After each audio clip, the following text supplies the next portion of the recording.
নমস্কার বন্ধুরা, Annapurna all in all কিচেনে স্বাগত। আমি অর্চনা। আজ আমি বানাবো ডিম ভাপার পোস্ত।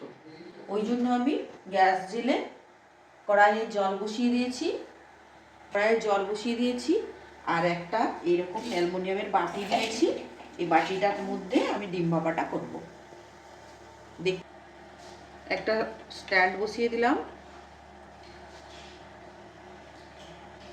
ওই জন্য আমি 5টা ডিম নিয়ে নিয়েছি, একটা ফাটিয়ে দিয়েছি, আর এইগুলো ফাটিয়ে এতে দিয়ে দেবো। ডিমটা নুন দিয়ে ঘাটিয়ে দিয়েছি, এবার এটাতে বসিয়ে দেবো। গ্যাসের ফ্লেমটা বাড়িয়ে দেবো আর ঢাকা দিয়ে দেবো।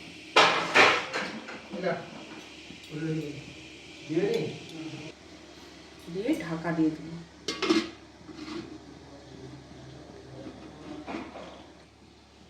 এটা হতে থাক, ফিরে এসেছি 5 মিনিট পর। 5 মিনিট পর ফিরে আসছি। গ্যাসটা বন্ধ করে দিচ্ছি। এটা আবার হয়ে গেছে, এটা আবার ঢেলে নেবো।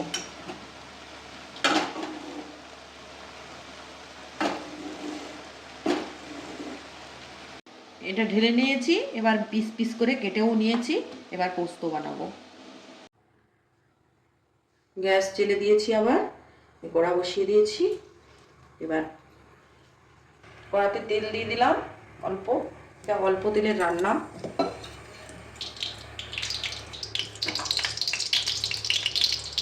পোস্তটা দিয়ে দিলাম। তেলটা একটু কমিয়ে দিলাম।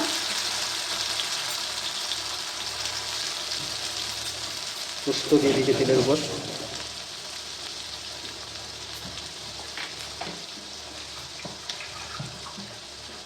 জল দিয়ে দিলাম।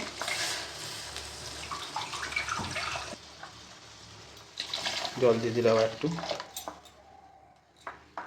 জল দিয়ে দিলাম। গ্যাসের ফ্লেমটা বাড়িয়ে দিলাম। ডিমগুলো পিস কেটে রেখেছিলাম দিয়ে দিলাম।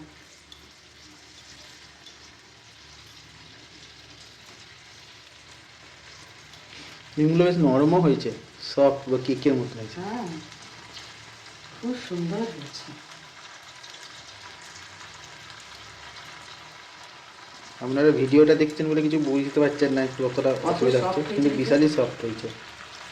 জুম করে দেখাতে পারছি না বলে সফট হয়েছে দেখুন।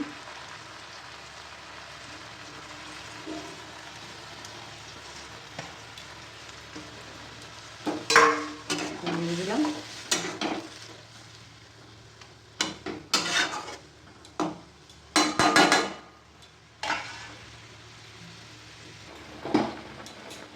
পরিমাণ মতো নুন দিয়ে দিচ্ছি।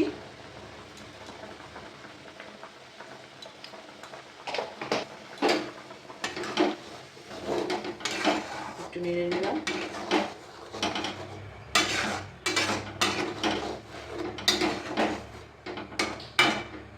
দু মিনিট ফুটতে দিচ্ছি। এগুলো ফুলে ফুলে ডাবল হয়ে গেছে। এই যে ডবল হয়ে গেছে, একদম ডবল হয়ে গেছে ফুলে ফুলে। আর এই পোস্ত একটু রস থাকতে হবে, কারণ না হলে এটা শুষে নেবে এটা ঠান্ডা হওয়ার পর। তাই গ্যাসের ফ্লেমটা বন্ধ করে দিলাম। ঢাকা দিয়ে রেখে দিলাম। দেখুন কত বড় বড় হয়ে গেছে, খেতে ভীষণ সুস্বাদু। আপনারাও করে দেখবেন, খুব ভালো লাগবে আপনাদেরও।